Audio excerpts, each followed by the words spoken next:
Today I want to talk about the very first time I remember ticking.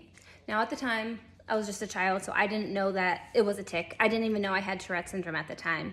But it was the very first time my body moved without my control or without my consent, honestly. I remember this day like it was yesterday.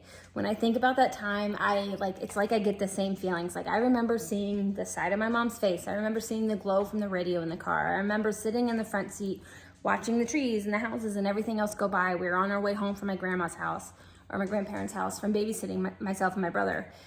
And all of a sudden I got this really strong, sorry, Scout, my dog, apparently thinks the story's boring. I got this really strong urge, pressure in my stomach, I guess. And it's really hard to explain what these premonitory urges feel like. I didn't know that at the time either. But it was like this pressure in my stomach, and I felt like I had to contract my stomach muscles and move them. And it was really weird for me because I didn't understand why I was feeling this, why I felt like I had to do it. And I kept trying and trying and trying not to do it. I kept trying to suppress, which I didn't know that's what I was doing at the time. And eventually I couldn't do that anymore. My body just took over and my stomach muscles contracted and there was nothing I could do about it. And I remember being scared, and I remember wondering that was really weird. Why did I do that? And instantly my mom asked me, looked over and said, "Brittany, what are you doing?" And me not knowing how to explain it or what to say, I just said nothing. And I looked back out the window and she didn't say anything else. I was hoping that maybe that was the last time it would happen. I didn't know what to do. I didn't know how to explain to my mom that I didn't know why I did that, and I couldn't stop myself from doing it. It's not that I thought she would yell at me or not believe me or anything like that. I just didn't know how to tell her I didn't mean to do that.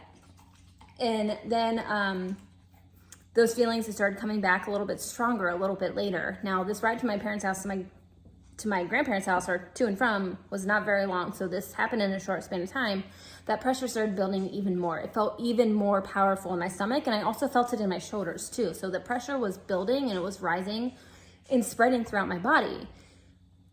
And I barely had any time to even try to suppress that one, because as I've said in past videos, the more you suppress, the worse they get later. So this tic, it just came out. My stomach muscles contracted and my shoulders moved a little bit. And again, instantly my mom asked, "Brittany, what are you doing?" And me again, not knowing what to tell her, I said nothing. Looked back out the window.